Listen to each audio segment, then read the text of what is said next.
Welcome, dear friends. You have finally arrived at a channel where you are sincerely loved without ulterior motives. You'll notice I don't try to sell products here, nor do I host any commercials.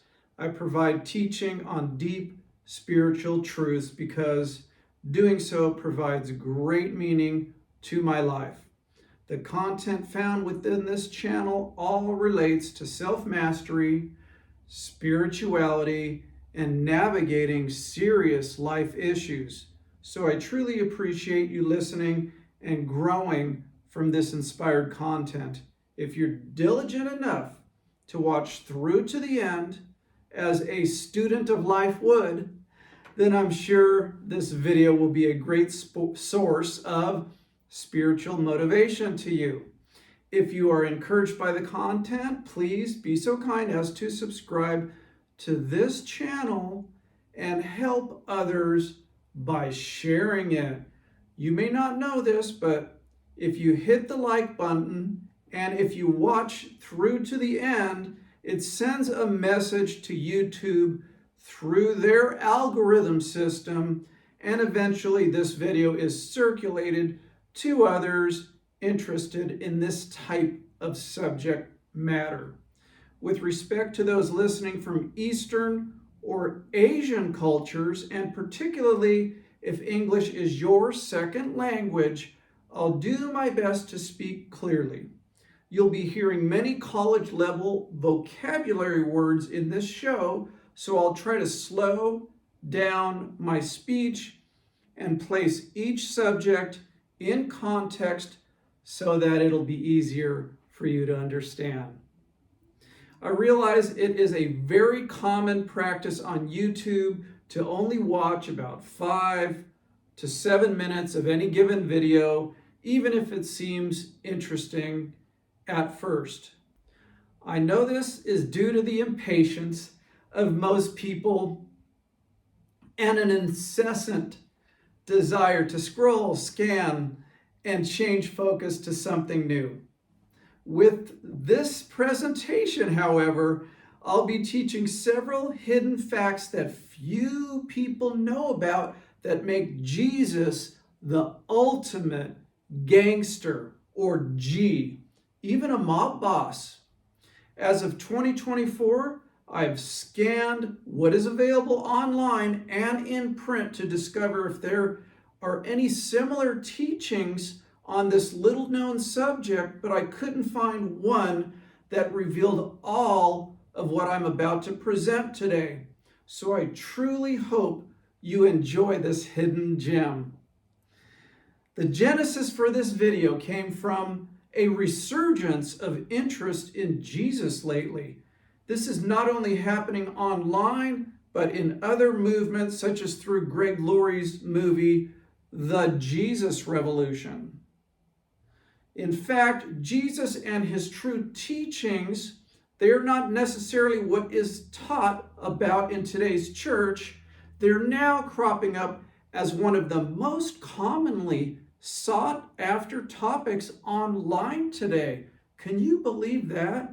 Part of my objective with talking about Jesus as being the first true G in history is to dispel the old school church doctrine about the God-man being so lofty and holy that all folks wanted to do was bow down and worship him. The fact of the matter is that he was one of the most strong, yet down-to-earth gang leaders that ever walked the face of this earth. This is one of the reasons why he was elevated from total obscurity to a king and a lord. Incidentally, I'm not necessarily a Christian, nor is this video meant to, in any way, to try to convert you, marvelous viewers, to Christianity, or to make some sort of case to prove that Jesus is the Lord that you should follow, right? My spirituality is more bent in the direction of metaphysics and Buddhism, but I thought this new trend toward Jesus was rather enlightening. It's therefore my humble opinion that you've stumbled upon this video at the exact time in your life that you needed it the most. And shortcutting this presentation by fast forwarding through the content will shortcut you being able to take these hidden secrets and utilize them in your journey toward a more abundant destiny. So regardless of what you've been through in your spiritual journey or what you're going through now, I'd like you to smile. Get ready. There's something very enlightening coming your way. But first, as always, I'd like to share with you a story that I heard about a man that's somewhat funny, and he's sitting at an airport at the gate and he's waiting for his flight, and his name was Homer. He was sitting there waiting to board to go to Las Vegas, of all places, and next to him were sitting two very muscular and strong-looking blonde women. He turned over to them and he said, "Hey, would you two like to hear a funny joke about ditzy blondes?" Irritated, they both turned to him, and the first lady said, "I'm the world's strongest woman. I just won the deadlift championship, and I'm also a 2-time world champion in the bench press, being able to bench over 400 pounds. And next to me is a 3-time world heavyweight champion in mixed martial arts. She's undefeated with 30 knockouts. Do you still want to tell a joke about ditzy women?" He hesitated for a moment and said, "Nah, that's all right. I don't want to have to explain it twice." Huh? What? Only crickets? No applause? No flowers? So today, we're going to talk about how Jesus made it up through the ranks to become a gang boss and eventually the savior of mankind, supposedly. I'm going to reveal 7 or 8 reasons about how you can identify with this formerly hard to understand kingpin in the spiritual world. My goal is to uncover the veil of biblical secrecy about Jesus so you can identify with him as a great leader and potential role model in your life. Someone in the Christian church just said, "How dare you compare Jesus to a criminal gangster or kingpin gang boss or some covert organization? You must have a death wish to have God strike you down with a bolt of lightning, John. This is total blasphemy and irreverence toward the Lord."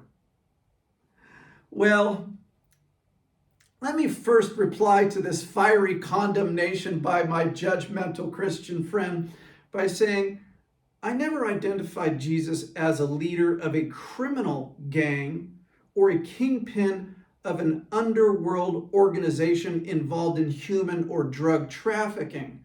So let's set the record straight from the get-go.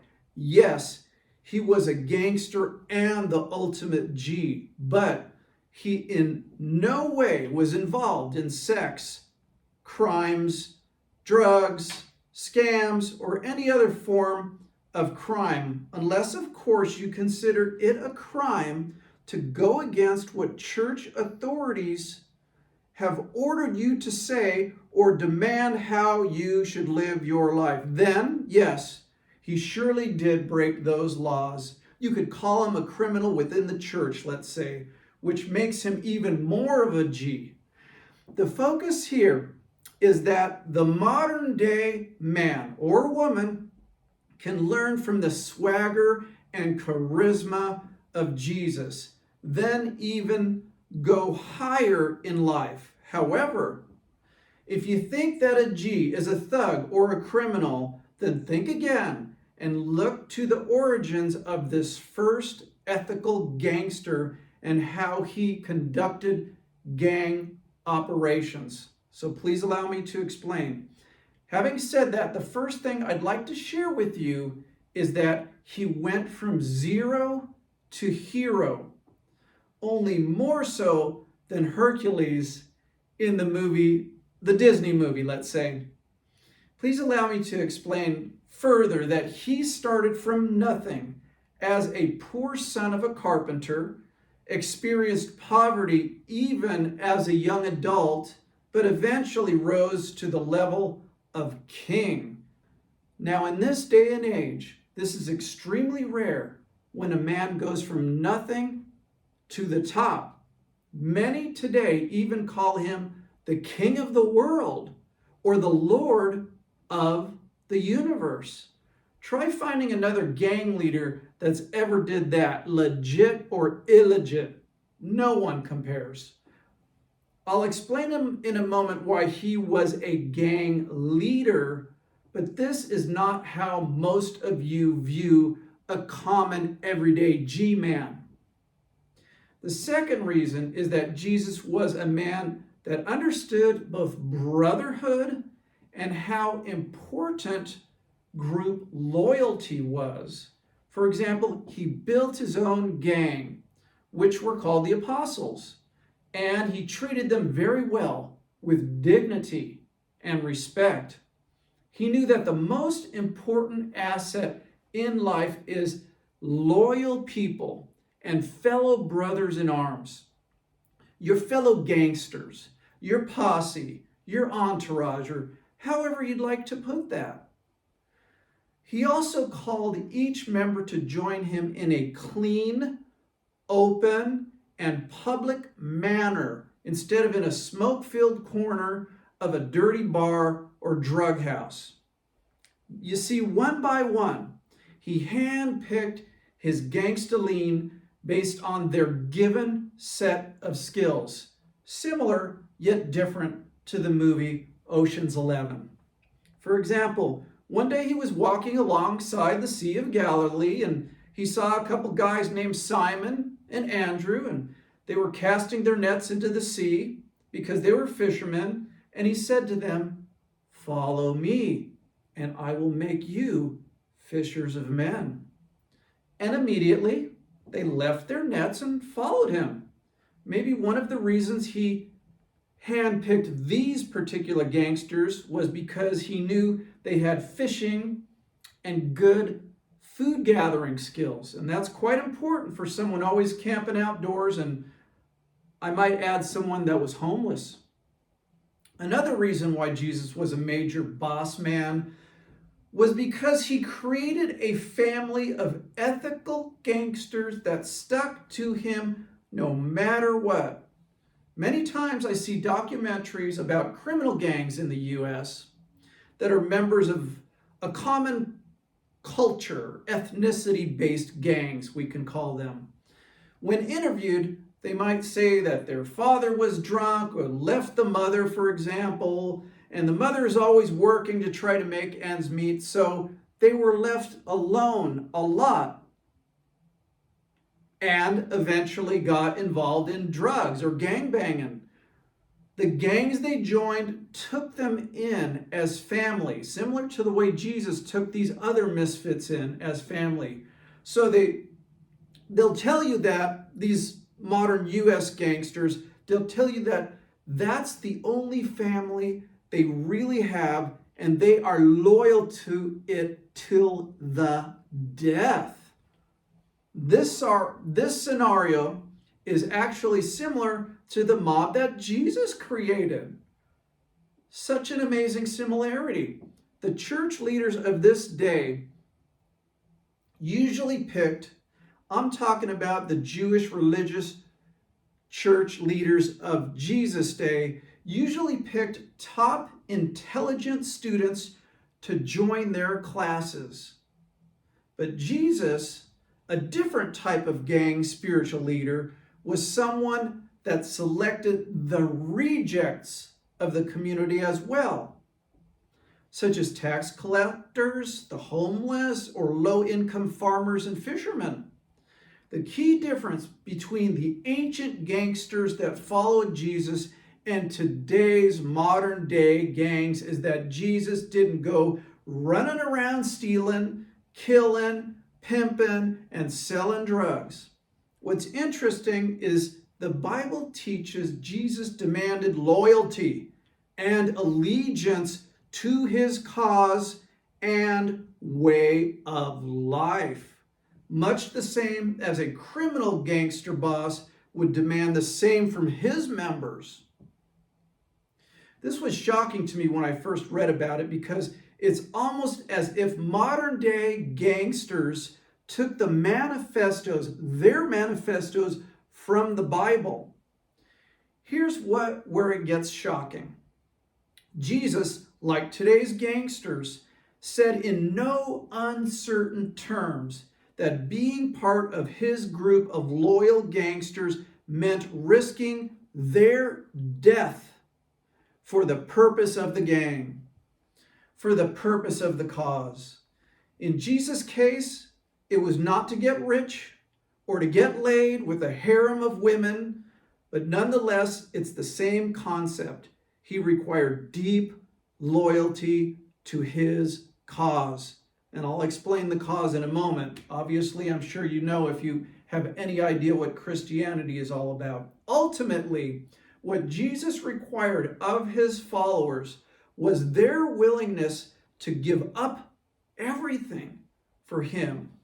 He put it in very absolute terms when he said that anyone who wanted to follow him must take up his cross of pain. You can find that in the 9th chapter of Luke if you want to do a fact check. In other words, they were to be prepared to die for him. For some, their allegiance to Christ did indeed result in them being killed.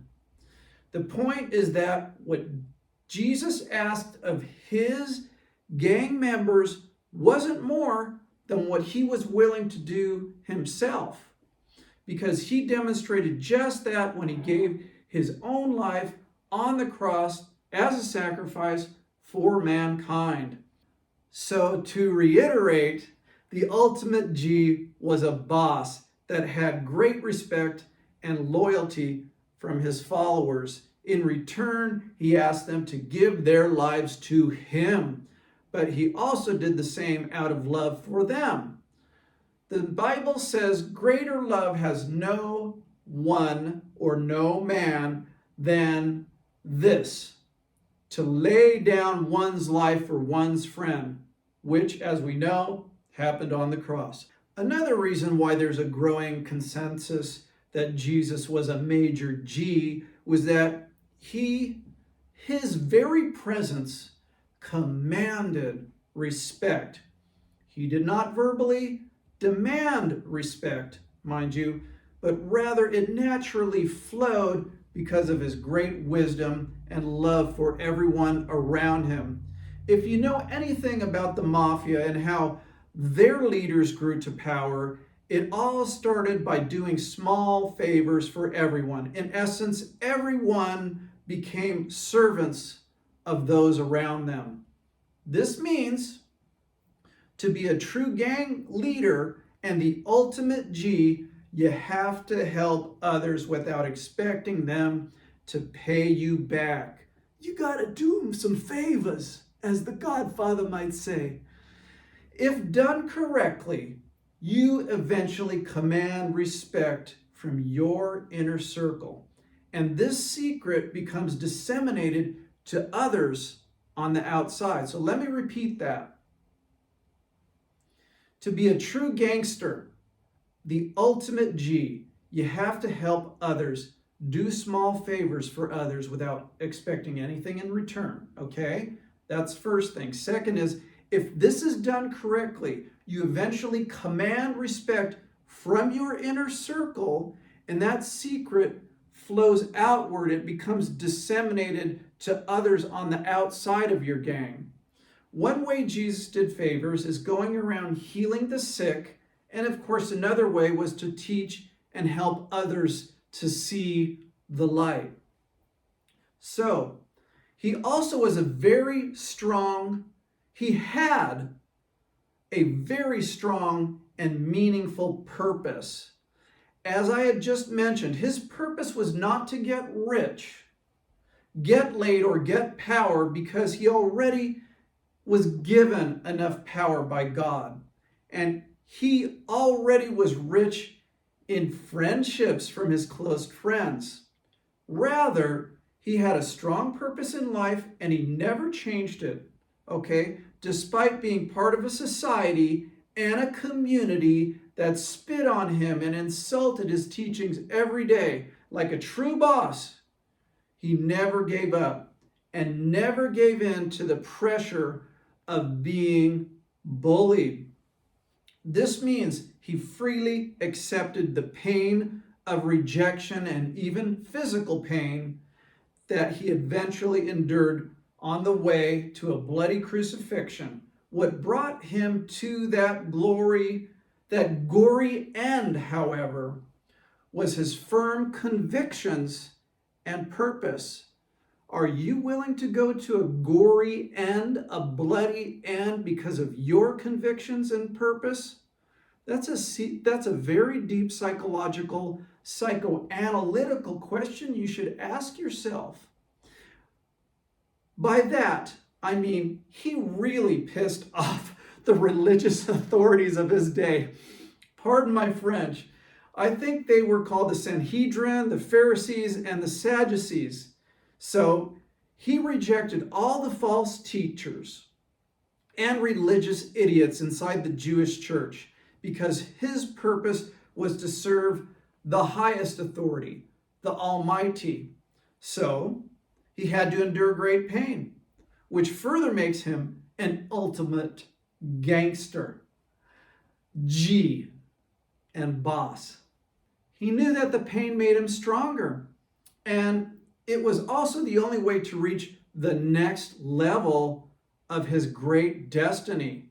This applies to you listening as well. In the present day, a large part of the world both respects and worships him for that dedication and resolve to endure that pain to get to his destiny. He may not have loved that physical pain, but it was a necessary evil to his calling. He said, "My Father, if it is possible, this cup of pain be taken from me. Please do so. But if not, regardless of what I want, I yield to you and your will." The main point is that he yielded to the intense suffering, but it brought him historic greatness. So how does this relate to us nowadays? And can we learn from the ancient ultimate G-man? I have to say the answer is indeed yes. Are you suffering? Does your life suck? Are you enduring pain? Maybe not as bad as Jesus, but slightly similar to Jesus? I say good. I say pour it on, because you are on the same path of suffering that will bring you greatness as well. Maybe the world won't worship you, okay, even though that's possibly what you want, but eventually you will command great respect when you come out on the other side of all this pain as a champion. Be an ethical gangster, I say. And if you want to emulate the ultimate G, then I say the only way to the top is through pain and suffering. Life is not supposed to be smooth as you were taught when you were a kid. It's a hectic battle scene where you may or may not get snuffed out. Whether you live or die, however, the suffering is necessary, or your life will be a dismal, slow death anyway. So, the only path to greatness and a drastic change in your life is the path of setbacks, obstacles, and pain. Said in a slightly different way, society and your parents have lied to you. That's right, TV commercials and family made us believe that everything in this life should be smooth and easy. They may have falsely said, just get educated and all will be fine. You'll rise up and be great and rich someday, right? We were taught that. For example, counselors and teachers taught us that we should not be aggressive. Stay with our nose in the books and do not have conflict with others. They didn't teach this 40 or 50 years ago, but nowadays they teach us to be a pussycat and a big fat wimp. Not us if you're around my age, but the youth. They teach them to be politically correct, not to call people out if they're idiots, and not to offend anyone if you disagree with them. I personally believe this is a way to control the masses into submission, governmental submission. So that when that government or a church underneath that government truly wants to take control over society and your life, they will have already have you following their mandates. Much the same as in the time of Jesus, how they were forcing him to say this and not say that. Don't teach in your own name. Teach in the name of Yahweh, they might say. Take, for example, how American society just bowed down. I'm talking about the population now. Just bowed down and obeyed the authorities when it came to wearing masks during the pandemic. Whether you're a masker or you don't believe in masking is beyond the point. Listen carefully. Even firing people from their jobs when they refused. Are you listening? They already have their claws in you, okay? You were forced to mask, whether you wanted to or not. Especially, okay, so what I'm trying to say is they already have their claws in you, especially if you've been blinded by this false propaganda out there. If you decide to buck the system like Jesus did and go your own way, however, don't be surprised if you lose friends, get spit on, and maybe lose your job, much the same way as the ancient gangster we're talking about today. True independence and dancing to the beat of your own tune means that you will face pain and suffering on your journey to greatness. There is no way around this, okay? Get that through your thick skulls. My suggestion is to be like Jesus and endure the pain. Accept the pain and humiliation with a smile. Better yet, laugh at the pain, knowing deep down inside that you will get the last laugh. Someone just said, John, you are one sick puppy. Are you telling me that pain is a good thing and that if I want to be a gang leader or just a leader, I have to enjoy and laugh at it? What kind of idiot do you take me for, John? I don't need to do all that, and I'm on top of my game anyway. My answer to this rude individual would be to ask them a few questions. Have you ever had a relationship breakup? If you've never had a divorce, a major injury, insult, rejection, job loss, financial setback, or a fist fight with someone, then I can guarantee that you are not a success, nor are you on top of your game. Okay, you're either one of the biggest liars out there or have manipulated your way to the top, or both. So why is pain good? I just told you some reasons.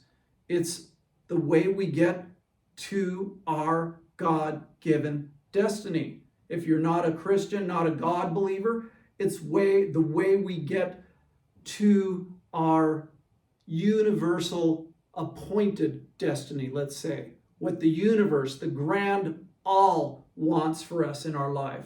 That's kind of how I bend toward thinking.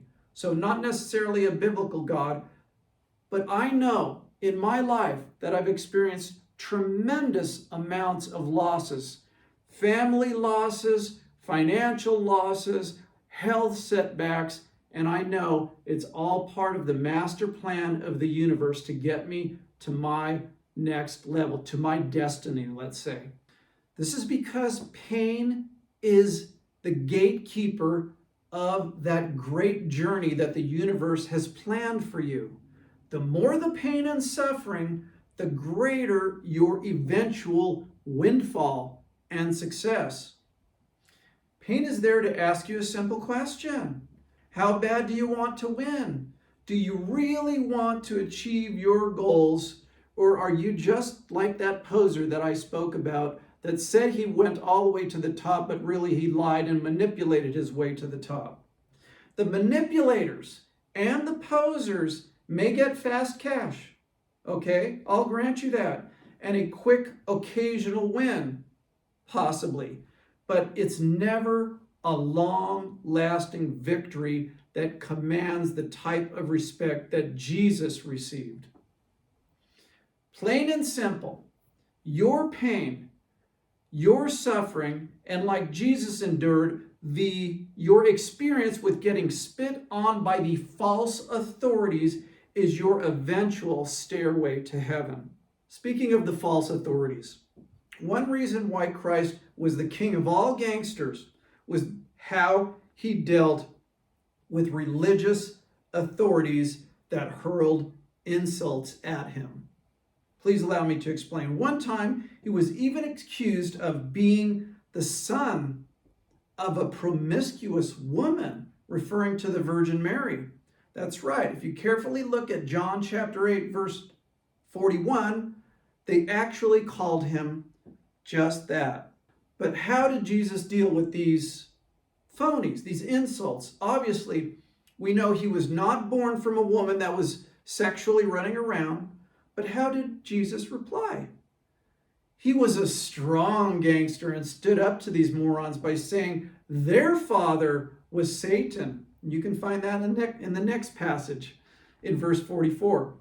You see, most folks think Jesus was the weak prophet walking around with his head bowed down, getting beat up all the time for no good reason.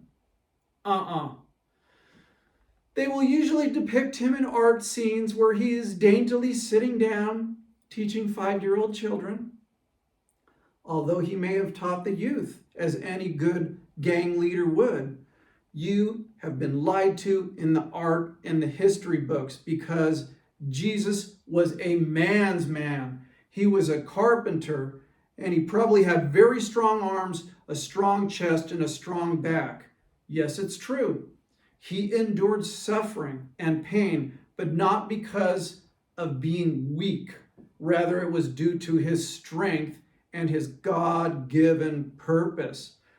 So when he was insulted by the false teachers of his day, much the same way you will be insulted by your boss, your kids, your co-workers, your parents, or even a city official, Jesus stood up for what was the truth. And instead of hurling insults in return, he put people in their place with his wisdom and intelligence, as a true gangster should.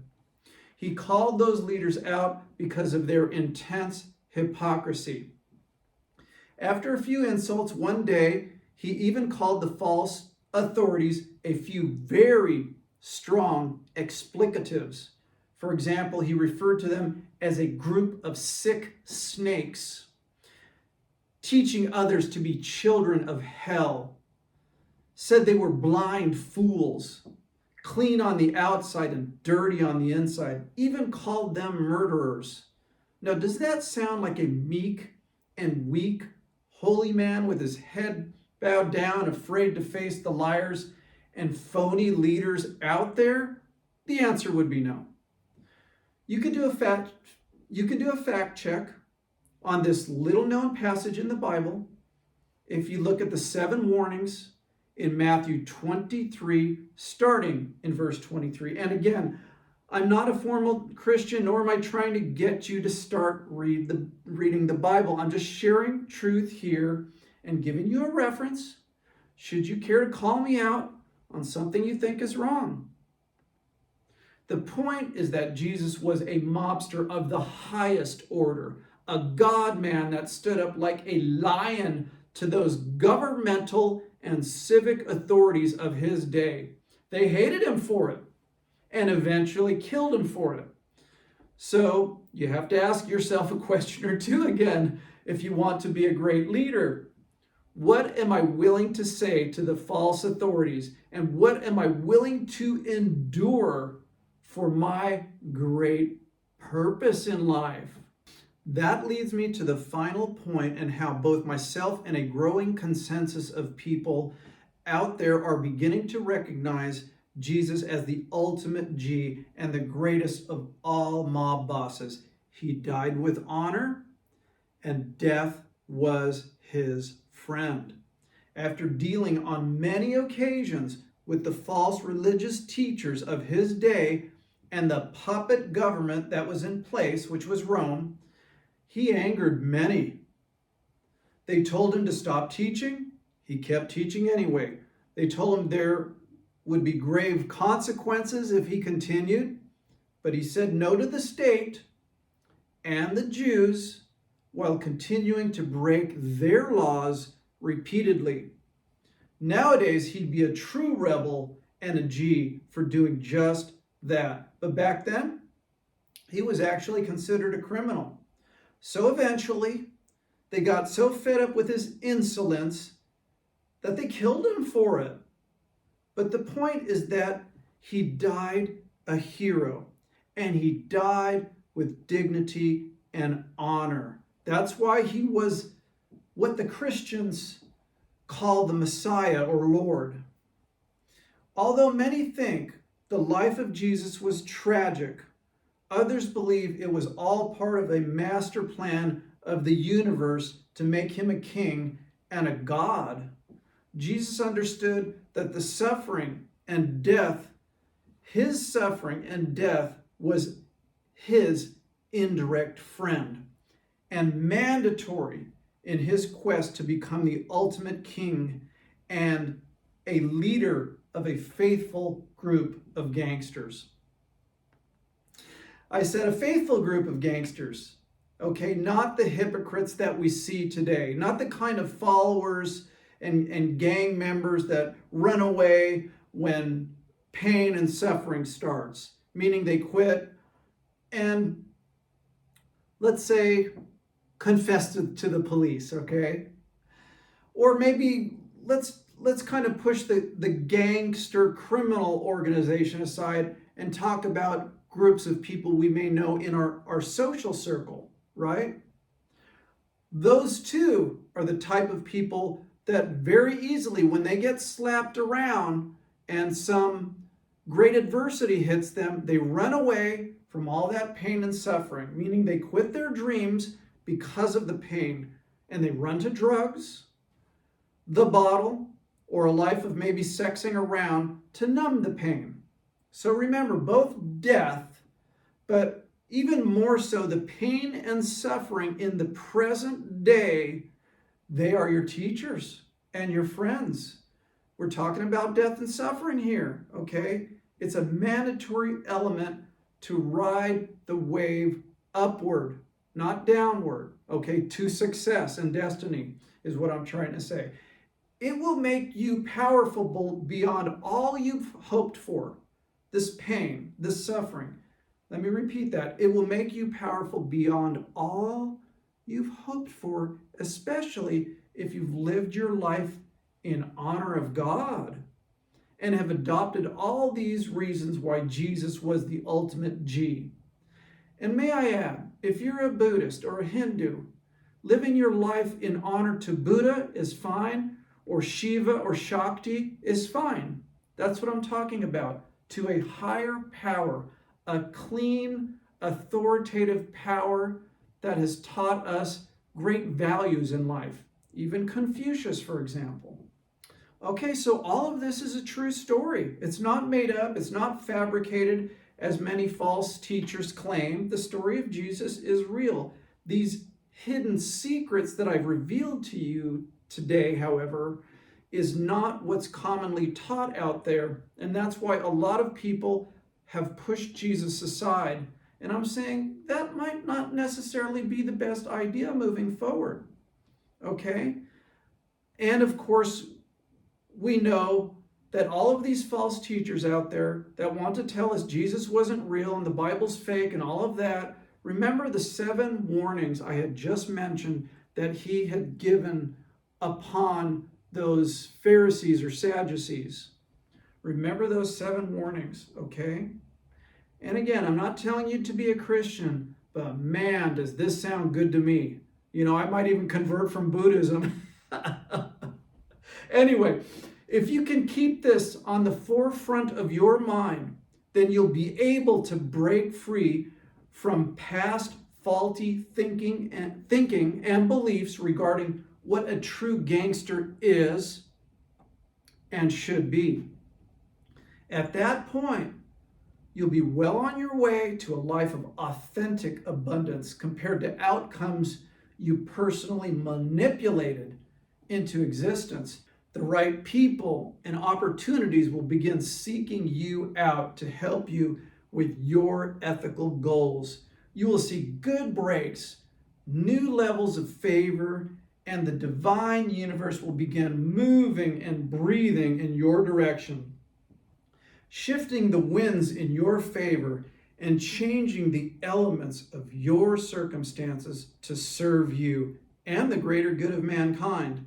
Please allow me to conclude by saying your rewards are on the cusp of fruition, as is your breakthrough, especially if you hold fast to ethics and morals while at the same time regularly practice the methods and teachings of Jesus during his path to becoming the ultimate gangster. Thank you.